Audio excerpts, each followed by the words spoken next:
একেবারে গরিব এবং বেকার এক ছেলে অভিনবকে জোর করে বিয়ে দেওয়া হয়েছিল শহরের কোটিপতির একমাত্র কন্যা অনন্যার সঙ্গে এক অবিশ্বাস্য কারণে।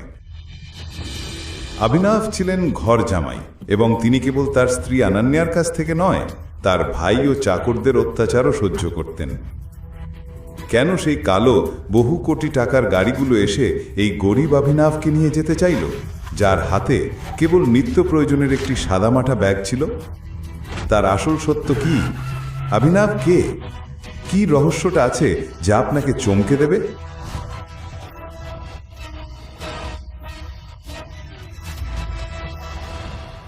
আরে ঘর জামাই, বাথরুম পরিষ্কার করে তাড়াতাড়ি বেরিয়ে এসো, বাজারে যেতে হবে। অভিনব জানতো যে এই চাকর বাড়ির অনেক পুরনো চাকর, যার সম্মান তার থেকে অনেক বেশি। হ্যাঁ ভাই। সার্ভেন্ট অভিনবকে 1000 টাকা এবং একটি লিস্ট দিয়ে বলল, দৌড়ে বাজারে যাওয়া এবং মালপত্র নিয়ে আসো। আর শোনো, অনন্যা ম্যাডামের অফিসের বন্ধু চিরাগ আজ আসছে, ওই যে রাতে ওর সাথে দেরিতে আসে। তুই তার স্বামী, তাই না? হ্যাঁ, এবার তোকেই তার খাতিরদারি করতে হবে। কি দেখছিস, যা। সার্ভেন্টের কথায় অভিনব রেগে যাচ্ছিল, তখনই তার ফোন বেজে উঠল। নম্বরটি দেখে অভিনব চমকে গেল। এটা একটি দুবাই নম্বর ছিল। অভিনব কলটি ধরল না এবং তাড়াহুড়ো করে সাইকেলে চড়ে বাজারের দিকে ছুটে গেল। সবজির বাজারে দুবাই নম্বরের কলটি আবারও এলো। অভিনব নজর না দিয়ে হাঁটতেই থাকল। তখন ওই এলাকায় কুখ্যাত গাজ্জু ভাই তার পথ আটকে দিল। তিনি দেখেই বুঝলেন অভিনবটি গোবেচারা প্রকৃতির একটি ছেলে, তাই সে তাকে আরও বেশি বিরক্ত করতে শুরু করল। হেই, আমাকে ধাক্কা দাও কিভাবে? ভাই, তুই গাজ্জু ভাইকে ধাক্কা দিয়েছিস, এবার তোকে দাম চুকাতেই হবে। অভিনব তাদের অগ্রাহ্য করে চলতে চাইল, কিন্তু গাজ্জু ভাই তাকে ঠেলে দিল। কেন কেন তোমরা আমার সঙ্গে এমন করছো? ও প্রভু, ভাই এই তো সেই ঘর জামাই যার সুন্দর বউ আছে এবং যে একজন বিলিয়নিয়ার। ভাই, আমার ছোট ভাই তার বাড়িতে চাকর। সত্যি? এই অপমান সহ্য করে অভিনব মাথা নিচু করে চলে যেতে চাইল, কিন্তু গাজ্জু ভাই তার কলার ধরে বলল, তাহলে আমরা তার বিলিয়নিয়ার বউ অনন্যা দিয়ে। এটা শুনে সব গুদারা হেসে উঠল। অভিনবের ফোন আবার বেজে উঠল।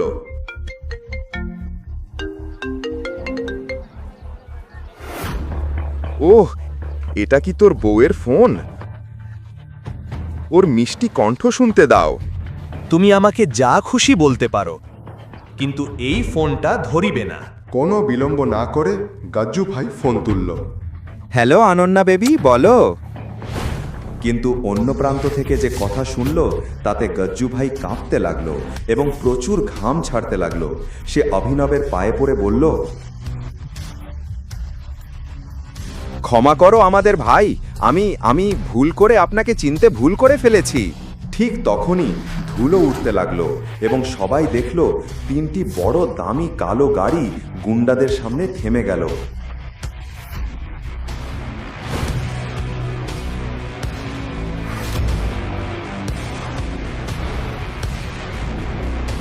বলেছিলাম না ফোনটা ধরবে না?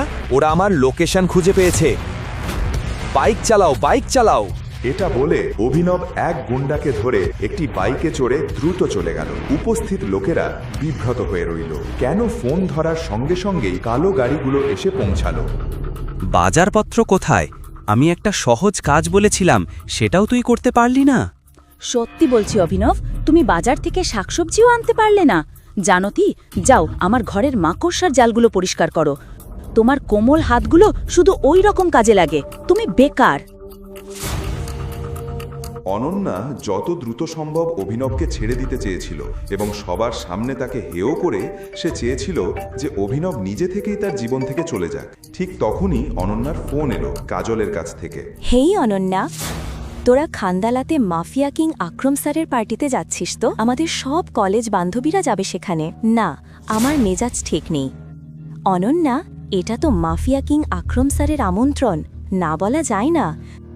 তোকে আসতেই হবে। আর আমরা সবাই আমাদের স্বামীর সঙ্গে যাচ্ছি। তোকে তোর ঘরজামাইকে নিয়ে আসতেই হবে। তোর একটা সুযোগ হবে তাকে ছেড়ে দেবার। কেন? কারণ অনেক মানুষ থাকবে মাফিয়ার দুনিয়া থেকে। হ্যাঁ, এটা অভিনবকে পথ থেকে সরিয়ে দেবার সঠিক সুযোগ। ঠিক আছে, আমি আসছি। আমি ওই অকাজের স্বামীটাও নিয়ে আসব। অভিনব সোজা দাঁড়িয়ে সব শুনছিলেন। তখনই তার ফোন আবার বেজে উঠল।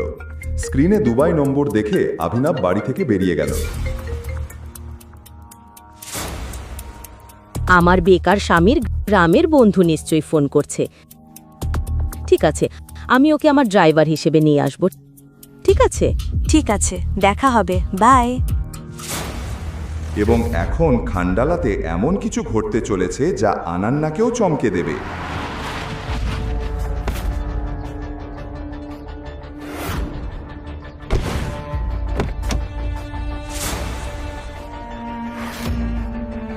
পরের দিন আনান্না অভিনবকে নিয়ে গাড়িতে করে খান্ডালা চলে এলো।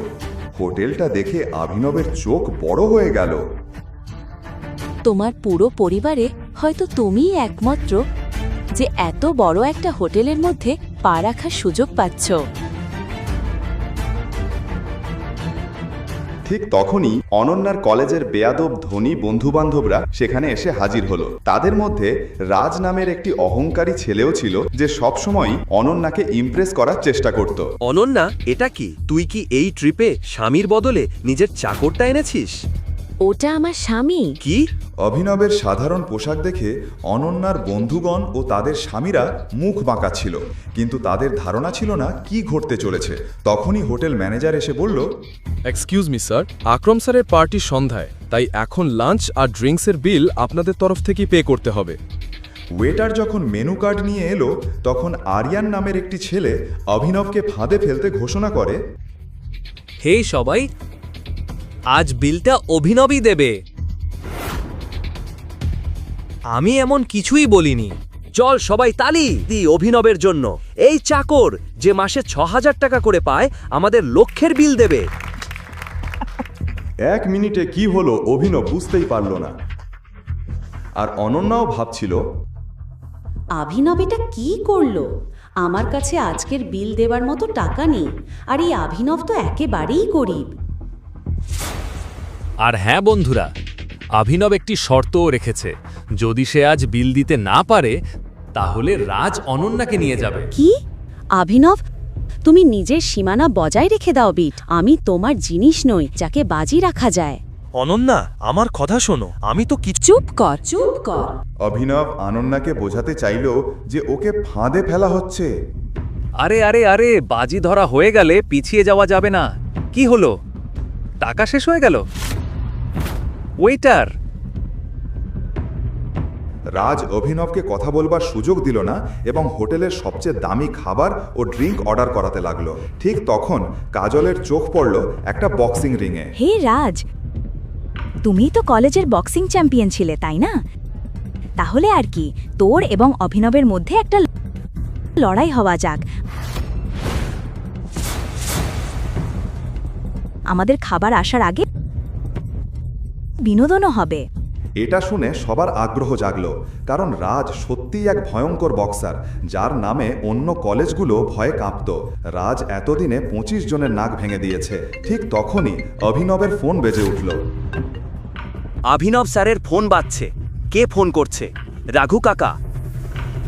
ওর বাড়ি থেকে নিশ্চয়ই বলছে, ওই অভিনব, তুই ঘর পরিষ্কার করে গেলি না তো? তাহলে কি বলছো, আমরা কি লড়াই করব? আজ আমরা জানবো অনন্যার জন্য কে সেরা, তুই না আমি। অভিনব, তোমার এখনো একটা সুযোগ আছে, না বলো? অভিনব, তোমার কি রাজের সাথে লড়াই করার সাহস নেই? অভিনব রেগে গেল এবং এখন বলল, আমি বক্সিং করব। বন্ধুরা, তো আজ অভিনব মার খাবে আর আমরা খাবার। রাজও প্রস্তুতি নিয়ে রিংয়ে উঠল। অন্যদিকে আরিয়ান ও তার বন্ধুরা দামি ড্রিঙ্ক ও খাবার অর্ডার করা শুরু করল। ঠিক তখন রাজ আক্রমণ শুরু করল এবং অভিনবকে একটা জোরালো ঘুষি মারল। অভিনবের মুখ থেকে রক্ত বেরোতে লাগলো।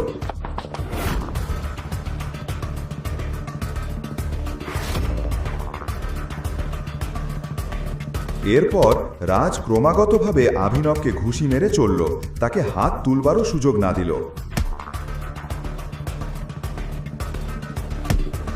সবাই ভাবল অভিনব এবার শেষ। তখন হঠাৎ অভিনব লুটিয়ে পড়ল। বন্ধ কর অভিনব, আত্মসমর্পণ কর এবং এখনই বেরিয়ে এসো। ঠিক যখন অনন্যা এটা বলল, রিংয়ের বাইরে রাখা অভিনবের ফোন বেজে উঠল। অনন্যা যেন ফোনটা না দেখুক এটাই ভেবে অভিনব দ্রুত উঠে পড়ল এবং ঠিক রাজ আঘাত করার জন্য এগোতেই অভিনব রাজকে এমন এক শক্তিশালী ঘুষি মেরেছিল যে রাজ সেখানেই অচেতন হয়ে পড়ল। অনন্যার দৃষ্টি অনন্যার ফোন থেকে ছুটে গেল মাটিতে পড়ে থাকা রাজের দিকে। অভিনব ঘুষিতেই বক্সিং চ্যাম্পিয়ন রাজকে নকআউট করে দিল। এমন ঘুষি কেবল একজন প্রফেশনাল খেলোয়াড়ই মারতে পারে। এই অভিনব নিশ্চয়ই কিছু লুকিয়ে রেখেছে। অভিনব বেরিয়ে এসে ফোন তুলে নিল এবং রাখল। ঠিক আছে রাজ, চিন্তা করিস না। যদিও এখানে তোকে হারায়ও, আমরা বিল এমনভাবে বাড়িয়েছি যে ও 7 জন্মেও এটি পরিশোধ করতে পারবে না। স্যার, এখানে আপনার বিল 5,40,000। কিছু না, আমাদের অভিনব স্যার এখানে আছে, উনি সবার বিল দেবেন। কিন্তু ওয়েটার অভিনবকে দেখে বিভ্রান্ত হয়ে গেল। তিনি ওর পোশাক দেখে ঠিকই বিচার করে ফেলেছিলেন। স্যার, অনুগ্রহ করে রিসেপশনে আসুন। সাবধানে দেখো যেন পালিয়ে না যায়। এখন সবাই ওয়েটারের দিকে তাকিয়ে রইল। অভিনব যদি বিল না দিতে পারে, রাজ আজ তার সব রাগ অনন্যার ওপরে বের করে দেবে। এই ভয়ে অনন্যা ঘামতে শুরু করলো। ওয়েটার যখন অভিনবের হাতে থাকা কার্ড নিল ও সোয়াইপ করলো, তার মুখের রং উঠে গেল। কি হয়েছে? অভিনবের কার্ডে কোনো ব্যালেন্স নেই, কোনো টাকা নেই? যদি তার কার্ডে টাকা না থাকে তাহলে বলো, ও সম্মানের কথা চিন্তা করো না। অনন্যার মুখে রং ঘুচে যাচ্ছিল, কারণ যদি অভিনব বিলে টাকা না দিতে পারে, রাজ আর ছেড়ে দেবে না। কি ব্যাপার, ওনার কাছে কি কোনো টাকা নেই? ওয়েটার কিছু বলতে পারার আগেই হঠাৎ জেড প্লাস সিকিউরিটি গার্ডরা হোটেলের প্রধান দরজায় এসে উপস্থিত হলো এবং সবাই তাদের দিকে আগ্রহী হয়ে তাকালো। মনে হচ্ছে কোনো সেলিব্রিটি এসেছে। ও ঈশ্বর, ওটা মিস্টার দিকপাল, আকরাম স্যারের বস। জানো, ওদের সাথে দেখা করতে বছরের পর বছর অপেক্ষা করতে হয়। যেখানে আমি ম্যানেজার হিসাবে কাজ করি সেই কোম্পানিতে ও বিনিয়োগ করেছে। আজ আমার যেন ভগবানের দর্শন হলো। মিস্টার দিকপাল অভিনবকে চিনে ফেলল। তুমি এখানে কি করছো? মিস্টার দিকপাল অভিনবকে দেখল এবং সবাই মনে করল সে তাদের দিকেই তাকাচ্ছে। তখন রাজ এগিয়ে এলো। অভিনব মিস্টার দিকপালকে অগ্রাহ্য করে মেন গেটের দিকে হাঁটতে লাগলো। তখন মিস্টার দিকপাল হোটেল ম্যানেজারকে বলল, ম্যানেজার, ওর এবং বাকিদের বিল আমার অ্যাকাউন্টে ট্রান্সফার করে দিন। এটা বলে মিস্টার দিকপাল নিজ তার রুমে চলে গেল। 1 মিনিটে এত কিছু ঘটল যে কেউই কিছু বুঝতে পারল না। এই মিস্টার দিকপাল কি কিছু খেয়েছে নাকি? উনি অভিনবকে অন্য কারোর সঙ্গে গুলিয়ে ফেলেছেন। হেই অভিনব, মিস্টার দিকপাল টাকা দিয়েছে তো আমি বাজি জিতেছে। তুমি কোথায় যাচ্ছ? আর সেই যুক্তি অনুযায়ী অনন্যা এখন আমার। আর আজ রাতটা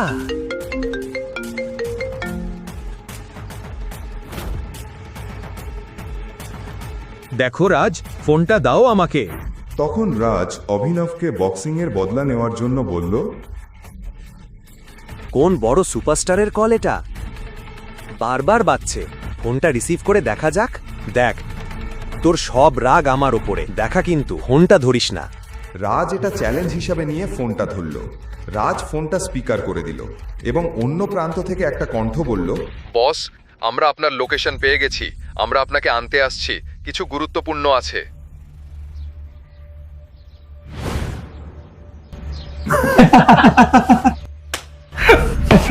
এটা নিশ্চয়ই কোনো রিক্সা চালক বা কেব চালকের ফোন। নিজেকে বস মনে করছে। আনান্নাও এটা মজার মনে করছিল, কিন্তু এরপর এমন কিছু ঘটল যা সবাইকে নীরব করে দিল।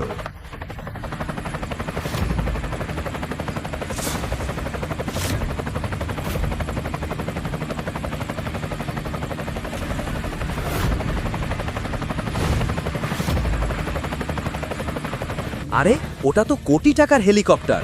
অভিনবের ট্যাক্সি কোথায়? এরপর অভিনব ফোনে কিছু বলল আর হেলিকপ্টারটা উড়ে গেল সেখান থেকে। ঠিক সেই সময় একটা ট্যাক্সি এসে অভিনবের সামনে দাঁড়ালো।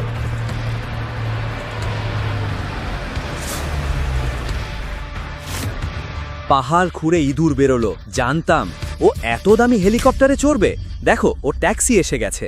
কিন্তু দুবাই থেকে বারবার ফোন আসা, এই দামি গাড়িগুলো আর হেলিকপ্টার সবকিছু একটা এমন গোপন সত্য ফাঁস করতে চলেছে যাতে আপনার গা শিউরে উঠবে। অভিনব তাড়াতাড়ি ট্যাক্সিতে উঠে চলে গেল। ঠিক তখনই রাজ আর বাকিদের মনে অভিনবকে নিয়ে সন্দেহ জাগলো। বন্ধুরা, কেউ জানে ও কোথায় গেল? নিজের বউকে খান্ডালাতে রেখে ও কার সঙ্গে দেখা করতে গেল?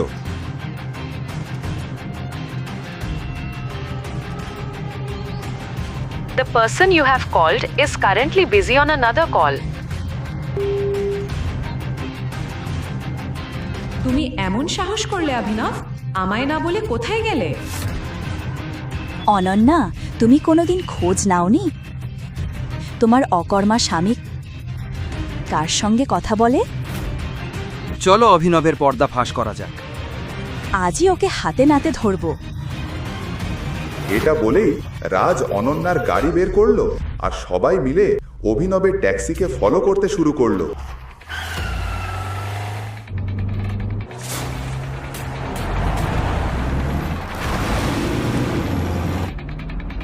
রাজ, তাড়াতাড়ি যাও। অভিনব, আজ তোকে ফাঁস করব। কোথায় যাস আর কি কীর্তি করিস সব বের করে ফেলবো। রাজ আর সবাই চিন্তায় ছিল যে অভিনব কোথায় যাবে আর কিভাবে ওকে ফাঁস করবে আর ঠাট্টা করবে। কিন্তু তারা জানতো না আজ অভিনবের এমন পরিচয় তাদের সামনে ফাঁস হতে চলেছে যা তারা স্বপ্নেও ভাবতে পারেনি। অভিনব কি গরিব ছেলে যে শুধু গালাগাল খাওয়ার জন্যই জামাই হয়ে এসেছে, নাকি অন্য কিছু? কোথাও যেও না, সব গোপন ফাঁস হতে চলেছে। আরে থামো থামো! পুলিশ হঠাৎ চেকপোস্টে অভিনবের ট্যাক্সিটা থামাল। রাজ নিজের গাড়িটা একটু দূরে থামিয়ে সব দেখতে লাগলো।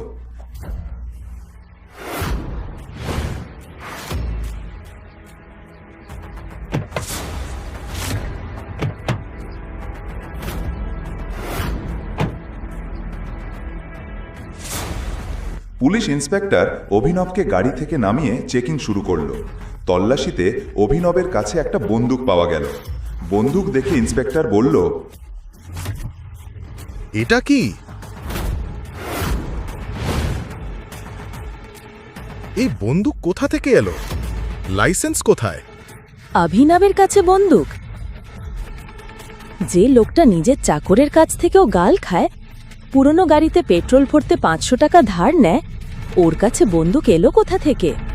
তবে কি আমি অভিনবের আসল সত্যটা জানিই না? বন্ধুরা, এই অভিনব একটা অপরাধী। এখন দেখো পুলিশ কিভাবে ওর কাছ থেকে সত্য বের করে। আমি শুধু কমিশনারের সামনে মুখ খুলব। তাই নাকি? দেখো দেখো, পুলিশ কমিশনারকে চাই ওর। শোন, বেশি চালাকি করার চেষ্টা করিস না, নইলে তোকে উল্টো করে ঝুলিলে এমন মারবো যে তোর আসল পরিচয় বেরিয়ে আসবে। যে লোকটা বাড়ির চাকরদের কাছ থেকেও বকুনি খেত, আজ সে পুলিশের হাত ধরে ফেলল। আমার হাত ছাড়, নইলে লাঠি দিয়ে পেটাব। আরে ছেড়ে দাও ওনাকে। এই চিৎকার শুনে আশেপাশে সব পুলিশ ঘুরে তাকাল। অনন্যার রাজও হতবাক হয়ে গেল। ও পাগল হয়ে গেছে, কেউ কমিশনারকে ফোন করো। এই গোলমালের মাঝেই একটা পুলিশের সাইরেন শোনা গেল।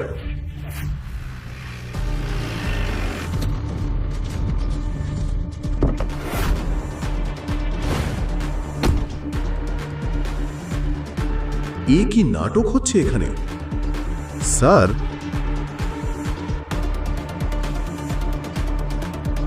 ওনার ওপর হাত তোলার সাহস হলো কেন? কমিশনারকে দেখে সবাই ফ্যাকাশে হয়ে গেল। আর অভিনব যে এতক্ষণ অপমানিত হচ্ছিল, এখন পুলিশেরাও তার সামনে কাঁপছে। কমিশনার ওকেও চিনে ফেলল, কিন্তু কিভাবে? এখানে অনন্যা, বাকি সবাই আর পুলিশ ইন্সপেক্টরও ভাবতে লাগলো, তুমি কি তোমার চাকরি ভালোবাসো না? কে ওনাকে ধরেছে?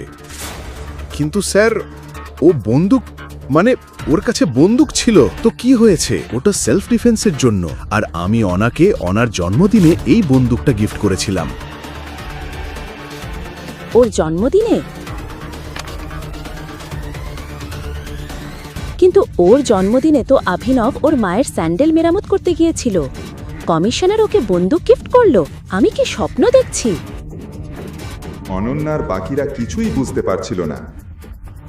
তখনই কমিশনার অভিনবকে সম্মান দিয়ে যেতে বলল।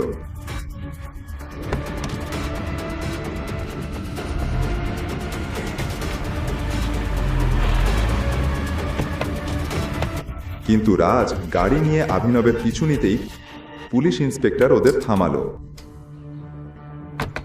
এত তাড়াতাড়ি করে কোথায় যাচ্ছ? এই মেয়েগুলো কারা? সবাই নামো, এসো।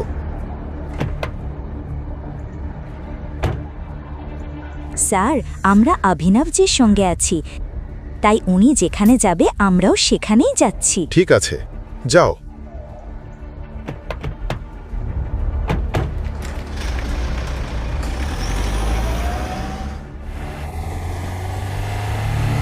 ওরা অভিনবের ট্যাক্সিকে ফলো করতে থাকলো। ট্যাক্সিটা একটা বিশাল পুরনো গলি দিয়ে যাচ্ছিল। ঠিক সেই সময় কয়েকটা কালো গাড়ি সেই পুরনো গলি থেকে বেরিয়ে এলো। গাড়িটা অভিনবের ট্যাক্সির সামনে এসে সামনে চলতে লাগলো।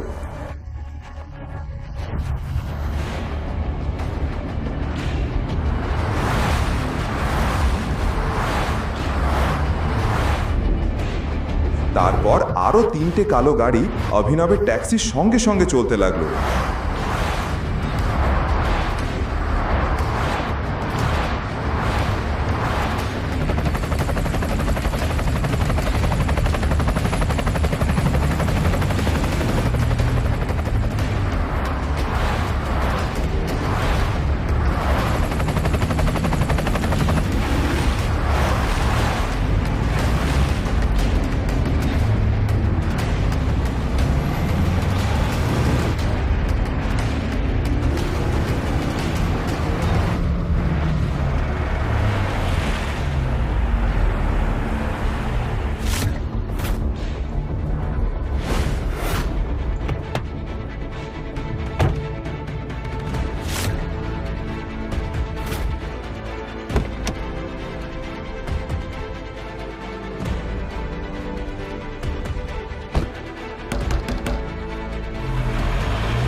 ও মাই গড! অভিনবের দুবাইয়ের সঙ্গে কি সম্পর্ক? আরও দুবাই থেকে ফোন পাচ্ছিল কেন?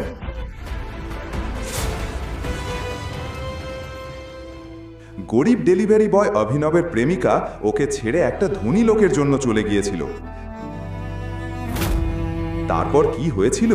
প্রেমে হেরে যাওয়া অভিনব 50 ফুট উঁচু বিল্ডিংয়ের ছাদে উঠে গিয়েছিল নেশা করে।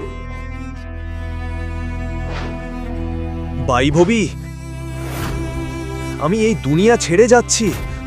তোমার অভিমান আমাকে মেরে ফেলেছে। সেই ধনী লোকটার সঙ্গে সুখে থেকো। আমি যাচ্ছি। ওর জীবনে ভাগ্য কি খেলা দেখাবে কেউ জানতো না। হঠাৎ অভিনব পড়ে গেল নুচে, কিন্তু কোথায় পড়ল সে?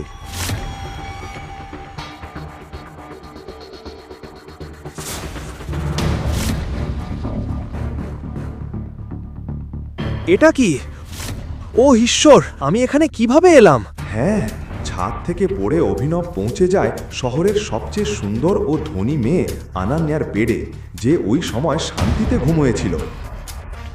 সে ঘুম থেকে উঠতেই জিজ্ঞেস করল, তুমি কে এবং আমার বেডে তুমি কি করছো? আমি জানি না কোথা থেকে এলাম। কিছুই বোঝা যাচ্ছে না। আমার মনে হচ্ছে আমি স্বপ্ন দেখছি। তোমার স্বপ্ন থেকে বেরিয়ে বলো তুমি কে? তুমি কি জানো আমি কে?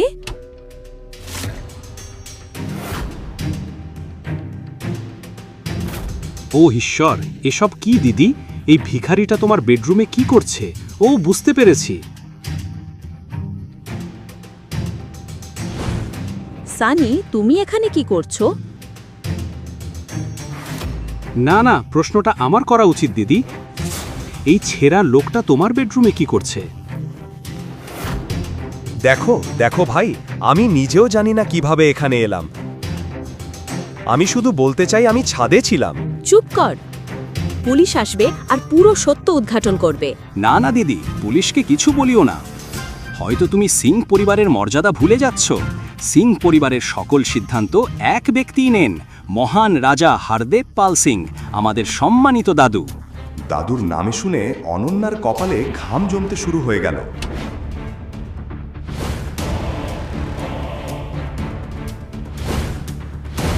অনন্যা, হারদেব পাল সিং কেবল শহরের একজন পরিচিত ধনী মানুষ নন, তিনি ছিলেন বেশ রক্ষণশীল ও কঠোর মানুষ, পুরনো ব্যবস্থার চিন্তার অধিকারী। তিনি স্যুট পরা মানুষ, কিন্তু মানসিকতা ছিল 500 বছর পুরনো। অনায়াসে অনন্যা ভয়ে কাঁপতে লাগলো। দাদু ফিরে এলে কি হবে সে ভাবতে লাগলো। অনন্যা, বের হও। দাদুর উচ্চ কণ্ঠ শুনে অনন্যা হতবাক হয়ে দাঁড়িয়ে গেল। দাদু? সে বুঝতে পারল হয়তো দাদু সব জানতে পেরে গেছেন, কিন্তু কিভাবে? আর কতক্ষণ তুই এই ভিকরিটার সঙ্গে পড়ে থাকবি? উঠ, দাদু তোকে দেখার অপেক্ষায় আছেন।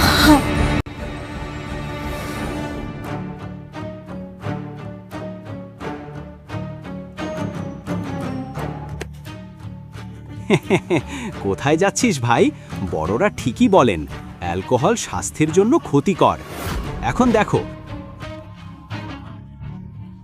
এখন কে রক্ষা করবে আমার দিদিকে দাদুর রাগ থেকে? আর তুই ডেলিভারি বয়, তোর তো যা তা হয়ে গেল।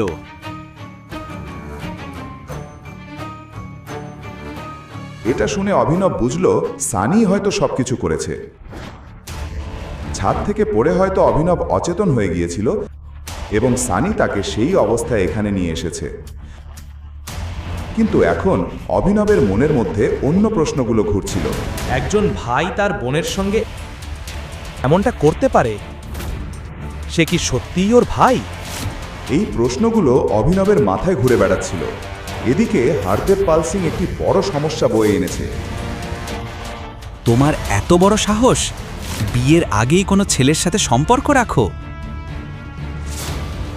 তোমাকে আমি আমার নাতনি বলতে লজ্জা পাই। দাদু, বিশ্বাস করুন, আমি জানি না এই ছেলেটাকে। মিথ্যা বলো না, আমি সব জানি, বুঝেছ? সব তোমার মা বাবার ভুল। তোকে পড়াশোনা শেখালাম, বিজনেসও করতে দিলাম, আর তুই একটা রাস্তার ছেলেকে ঘরে নিয়ে এলি। হারদেব পাল অভিনবের হাতে একটি জিনিস দেখে চমকে গেলেন।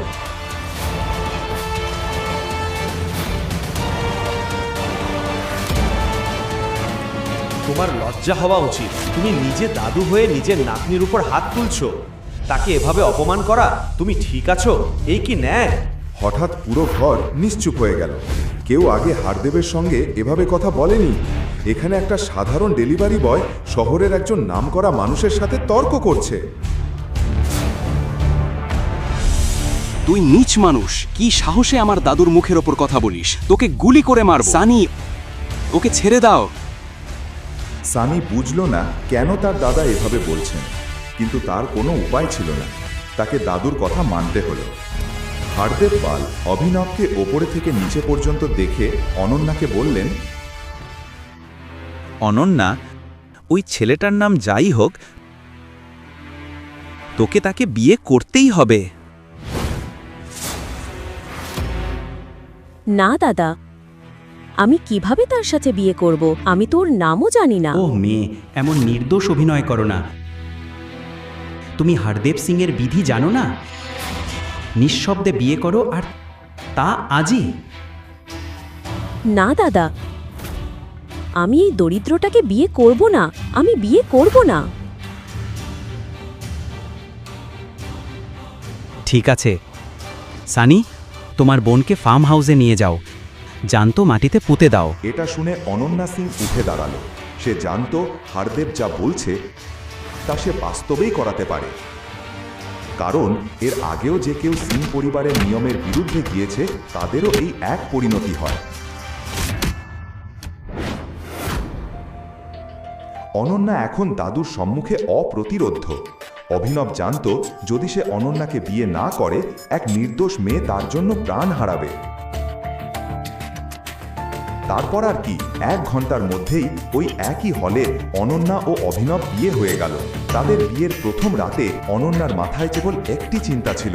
তোমার নাম কি? অভিনব, কিন্তু আমার বাবার আদর করে ডাকেন। সে যাই হোক না কেন আমার জানার দরকার নেই। আর একটি কথা ভালো করে শোনো, এই বিয়ে বিয়ে নয়, এটা জবরদস্তি। আমরা হয়তো স্বামী স্ত্রী, কিন্তু এই ঘরে আমাদের সম্পর্ক দুজন অপরিচিতদের মতোই।